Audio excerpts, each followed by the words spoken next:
Good evening and welcome back to Barchester. Chapter 10. Mrs. Proudie's reception commenced. The bishop and his wife had only spent 3 or 4 days in Barchester on the occasion of their first visit. His lordship had, as we have seen, taken his seat on the throne, but his demeanour there, into which it had been his intention to infuse much hierarchical dignity, had been a good deal disarranged by the audacity of his chaplain's sermon. He had hardly dared to look his clergy in the face, and to declare by the severity of his countenance that in truth he meant all that his factotum was saying on his behalf, nor yet did he dare to throw Mr. Slope over, and show to those around him that he was no party to the sermon and would resent it. He had accordingly blessed his people in a shambling manner, not at all to his own satisfaction, and had walked back to his palace with his mind very doubtful as to what he would say to his chaplain on the subject. He did not remain long in doubt. He had hardly doffed his lawn when the partner of all his toils entered his study, and exclaimed even before she had seated herself, "Bishop, did you ever hear a more sublime, more spirit-moving, more appropriate discourse than that?" "Well, my love, he." The bishop did not know what to say. "I hope, my love, you don't mean to say you disapprove?" There was a look about the lady's eye which did not admit of my lord's disapproving at that moment. He felt that if he intended to disapprove, it must be now or never, but he also felt that it could not be now. It was not in him to say to the wife of his bosom that Mr. Slope's sermon was ill-timed, impertinent, and vexatious. No, replied the bishop. No, I can't say I disapprove. A very clever sermon, and very well intended, and I dare say it will do a great deal of good. This last praise was added, seeing that what he had already said by no means satisfied Mrs. Proudie. "I hope it will," said she. "I am sure it was well deserved. Did you ever in your life, Bishop, hear anything so like play-acting as the way in which Mr. Harding sings the litany? I shall beg Mr. Slope to continue a course of sermons on the subject till all that is altered. We will have, at any rate, in our cathedral, a decent, godly, modest morning service. There must be no more play-acting here now." And so the lady rang for lunch. The bishop knew more about cathedrals and deans and precentors and church services than his wife did, and also more of a bishop's powers, but he thought it better at present to let the subject drop. "My dear," said he, "I think we must go back to London on Tuesday. I find my staying here will be very inconvenient to the government." The bishop knew that to this proposal his wife would not object, and he also felt that by thus retreating from the ground of battle, the heat of the fight might be got over in his absence. "Mr. Slope will remain here, of course?" said the lady. "Oh, of course," said the bishop. Thus, after less than a week's sojourn in his palace, did the bishop fly from Barchester, nor did he return to it for 2 months, the London season being then over. During that time Mr. Slope was not idle, but he did not again essay to preach in the cathedral. In answer to Mrs. Proudie's letters advising a course of sermons, he had pleaded that he would at any rate wish to put off such an undertaking till she was there to hear them. He had employed his time in consolidating a Proudie and Slope party, or rather a Slope and Proudie party, and he had not employed his time in vain. He did not meddle with the dean and chapter, except by giving them little teasing intimations of the bishop's wishes about this and the bishop's feelings about that, in a manner which was to them sufficiently annoying, but which they could not resent. He preached once or twice in a distant church in the suburbs of the city, but made no allusion to the cathedral service. He commenced the establishment of 2 Bishop's Barchester Sabbath-day schools, gave notice of a proposed Bishop's Barchester Young Men's Sabbath Evening Lecture Room, and wrote 3 or 4 letters to the manager of the Barchester Branch Railway, informing him how anxious the bishop was that the Sunday trains should be discontinued. At the end of 2 months, however, the bishop and the lady reappeared, and as a happy harbinger of their return, heralded their advent by the promise of an evening party on the largest scale. The tickets of invitation were sent out from London. They were dated from Bruton Street, and were dispatched by the odious Sabbath-breaking railway in a huge brown paper parcel to Mr. Slope. Everybody calling himself a gentleman or herself a lady within the city of Barchester, and a circle of 2 miles round it, was included. Tickets were sent to all the diocesan clergy, and also to many other persons of priestly note, of whose absence the bishop, or at least the bishop's wife, felt tolerably confident. It was intended, however, to be a thronged and noticeable affair, and preparations were made for receiving some hundreds.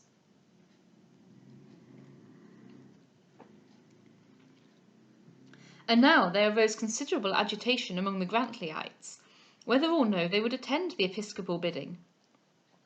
The first feeling with them all was to send the briefest excuses both for themselves and their wives and daughters. But by degrees policy prevailed over passion.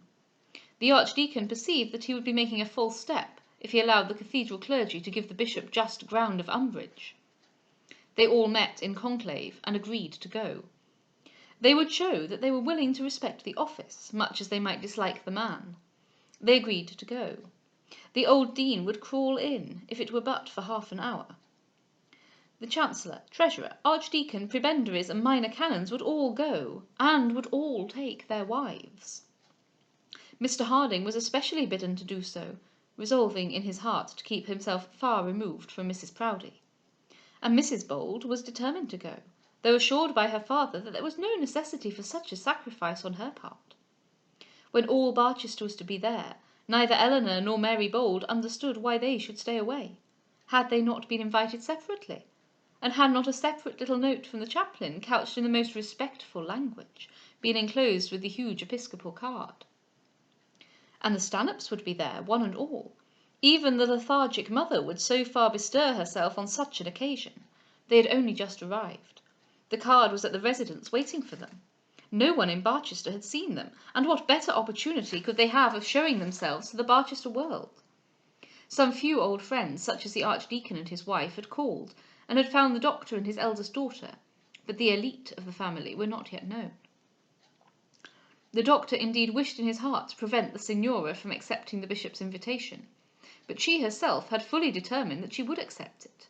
If her father was ashamed of having his daughter carried into a bishop's palace, she had no such feeling. "Indeed I shall," she had said to her sister, who had gently endeavoured to dissuade her, by saying that the company would consist wholly of parsons and parsons' wives. "Parsons, I suppose, are much the same as other men, if you strip them of their black coats. And as to their wives, I dare say they won't trouble me. You may tell Papa I don't at all mean to be left at home." Papa was told, and felt that he could do nothing but yield. He also felt that it was useless for him now to be ashamed of his children. Such as they were, they had become such under his auspices. As he had made his bed, so he must lie upon it. As he had sown his seed, so he must reap his corn. He did not, indeed, utter such reflections in such language, but such was the gist of his thoughts. It was not because Madeline was a cripple that he shrank from seeing her make one of the bishop's guests, but because he knew that she would practise her accustomed lures, and behave in a way that could not fail of being distasteful to the propriety of English women. These things had annoyed but not shocked him in Italy. There they had shocked no one, but here in Barchester, here among his fellow parsons, he was ashamed that they should be seen.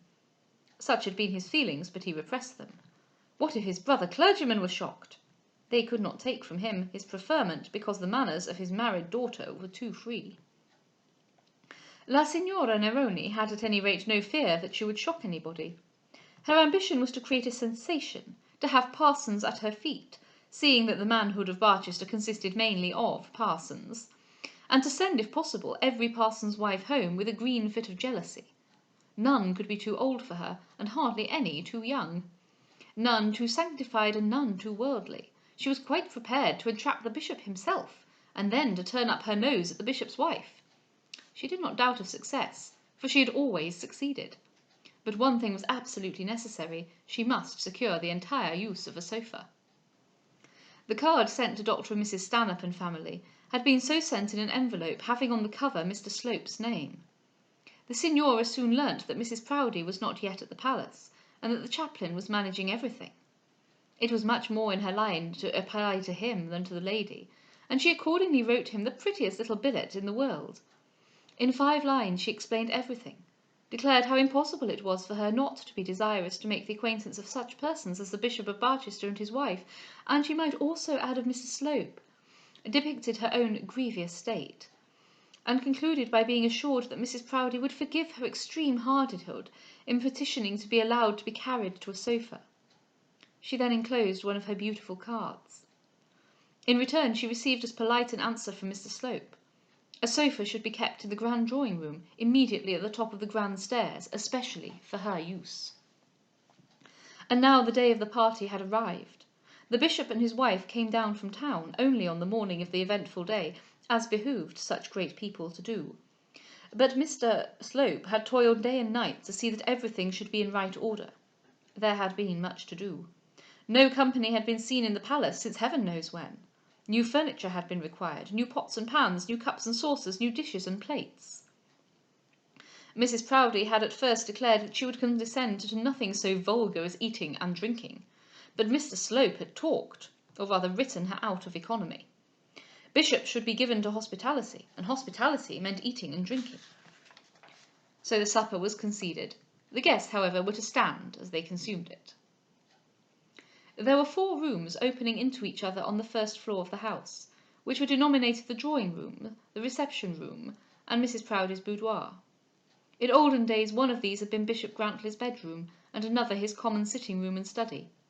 The present bishop, however, had been moved down into a back parlour, and had been given to understand that he could very well receive his clergy in the dining-room, should they arrive in too large a flock to be admitted into his small sanctum. He had been unwilling to yield, but after a short debate had yielded. Mrs. Proudie's heart beat high as she inspected her suite of rooms. They were really very magnificent, or at least would be so by candlelight, and they had nevertheless been got up with commendable economy. Large rooms when full of people and full of light look well, because they are large, and are full, and are light. Small rooms are those which require costly fittings and rich furniture. Mrs. Proudie knew this, and made the most of it. She had therefore a huge gas lamp with a dozen burners hanging from each of the ceilings. People were to arrive at 10, supper was to last from 12 till 1, and at 1:30 everybody was to be gone. Carriages were to come in at the gate in the town and depart at the gate outside. They were desired to take up at 1:15 It was managed excellently, and Mr. Slope was invaluable. At 9:30 the bishop and his wife and their 3 daughters entered the great reception-room, and very grand and very solemn they were. Mr. Slope was downstairs giving the last orders about the wine. He well understood that curates and country vicars with their belongings did not require so generous an article as the dignitaries of the close. There is a useful gradation in such things, and Marsala at 20 shillings a dozen did very well for the exterior supplementary tables in the corner. "A bishop," said the lady, as his lordship sat himself down, "don't sit upon that sofa, if you please. It is to be kept separate for a lady." The bishop jumped up and seated himself on a cane-bottomed chair. "A lady?" he inquired meekly. "Do you mean one particular lady, my dear?" "Yes, bishop, one particular lady," said his wife, disdaining to explain. "She has got no legs, papa," said the youngest daughter, tittering. "No legs?" said the bishop, opening his eyes. "Nonsense, Netta, what stuff you talk," said Olivia. "She has got legs, but she can't use them. She is always to be kept lying down, and 3 or 4 men carry her about everywhere." "Laws, how odd!" said Augusta. "Always carried about by 4 men. I'm sure I shouldn't like it. Am I right behind, mamma? I feel as if I was open." And she turned her back to her anxious pet. "Open, to be sure you are," said she, "and a yard of petticoat strings hanging out. I don't know why I pay such high wages to Mrs. Richards if she can't take the trouble to see whether or no you are fit to be looked at." And Mrs. Proudie poked the strings here and twitched the dress there, and gave her daughter a shove and a shake, and then pronounced it all right. "But," rejoined the bishop, who was dying with curiosity about the mysterious lady and her legs, "who is it that is to have the sofa? What's her name, Netta?" A thundering rap at the front door interrupted the conversation. Mrs. Proudie stood up and shook herself gently, and touched her cap on each side as she looked in the mirror. Each of the girls stood on tiptoe, and rearranged the bows on their bosoms, and Mr. Slope rushed upstairs 3 steps at a time. "But who is it, Netta?" whispered the bishop to his youngest daughter. "La Signora Madeline Visi Neroni," whispered back the daughter, "and mind you don't let anyone sit upon the sofa." "La Signora Madeline Vici Neroni," muttered to himself the bewildered prelate. He had been told that the Begum of Oude was to be there, or Queen Pomara of the Western Isles. Had he been told they were to be present, he could not have been more astonished. La Signora Madeline Vici Neroni, who, having no legs to stand on, had bespoken a sofa in his drawing-room. Who could she be? He, however, could now make no further inquiry, as Dr. and Mrs. Stanhope were announced. They had been sent on out of the way a little before the time, in order that the Signora might have plenty of time to get herself conveniently packed into the carriage. The bishop was all smiles for the prebendary's wife, and the bishop's wife was all smiles for the prebendary. Mr. Slope was presented, and was delighted to make the acquaintance of one of whom he had heard so much. The doctor bowed very low, and then looked as though he could not return the compliment as regarded Mr. Slope, of whom indeed he had heard nothing. The doctor, in spite of his long absence, knew an English gentleman when he saw one. And then the guests came in shoals. Mr. and Mrs. Quiverful and their 3 grown daughters, Mr. and Mrs. Chadwick and their 3 daughters, the burly Chancellor and his wife and clerical son from Oxford, the meagre little doctor without encumbrance, Mr. Harding with Eleanor and Miss Bold, the Dean leaning on a gaunt spinster, his only child now living with him, a lady very learned in stones, ferns, plants, and vermin, and who had written a book about petals. A wonderful woman in her way was Miss Trefoil. Mr. Finney, the attorney, with his wife, was to be seen, much to the dismay of many who had never met him in a drawing-room before. The 5 Barchester doctors were all there, and old Scalpen, the retired apothecary and tooth-drawer, who was first taught to consider himself as belonging to the higher orders by the receipt of the bishop's card. Then came the archdeacon and his wife, with their elder daughter Griselda, a slim, pale, retiring girl of 17, who kept close to her mother, and looked out on the world with quiet, watchful eyes, one who gave promise of much beauty when time should have ripened it. And so the rooms became full, and knots were formed, and every newcomer paid his respects to my lord and passed on, not presuming to occupy too much of the great man's attention. The archdeacon shook hands very heartily with Dr. Stanhope, and Mrs. Grantley seated herself by the doctor's wife, and Mrs. Proudie moved about with well-regulated grace, measuring out the quantity of her favours to the quality of her guests, just as Mr. Slope had been doing with the wine. But the sofa was still empty, and 25 ladies and 5 gentlemen had been courteously warned off it by the mindful chaplain. "Why doesn't she come?" said the bishop to himself. His mind was so preoccupied with the Signora that he hardly remembered how to behave himself en bishop. At last a carriage dashed up to the hall steps with a very different manner of approach from that of any other vehicle that had been there that evening. A perfect commotion took place. The doctor, who heard it as he was standing in the drawing-room, knew that his daughter was coming, and retired into the furthest corner, where he might not see her entrance. Mrs. Proudie perked herself up, feeling that some important piece of business was in hand. The bishop was instinctively aware that La Signora Vici Neroni was come at last, and Mr. Slope hurried into the hall to give his assistance. He was, however, nearly knocked down and trampled on by the cortege that he encountered on the hall steps. He got himself picked up as well as he could, and followed the cortege upstairs. The Signora was carried head foremost, her head being the care of her brother and an Italian manservant who was accustomed to the work. Her feet were in the care of the lady's maid and the lady's Italian page, and Charlotte Stanhope followed to see that all was done with due grace and decorum. In this manner they climbed easily into the drawing-room, and a broad way through the crowd having been opened, the Signora rested safely on her couch. She had sent a servant beforehand to learn whether it was a right or a left-hand sofa, for it required that she should dress accordingly, particularly as regarded her bracelets. And very becoming her dress was. It was white velvet, without any other garniture than rich white lace worked with pearls across her bosom, and the same round the armlets of her dress.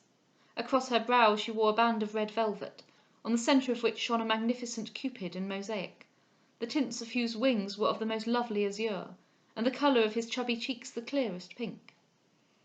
On the one arm which her position required her to expose, she wore 3 magnificent bracelets, each of different stones. Beneath her on the sofa and over the cushion and head of it was spread a crimson silk mantle or shawl, which went under her whole body and concealed her feet.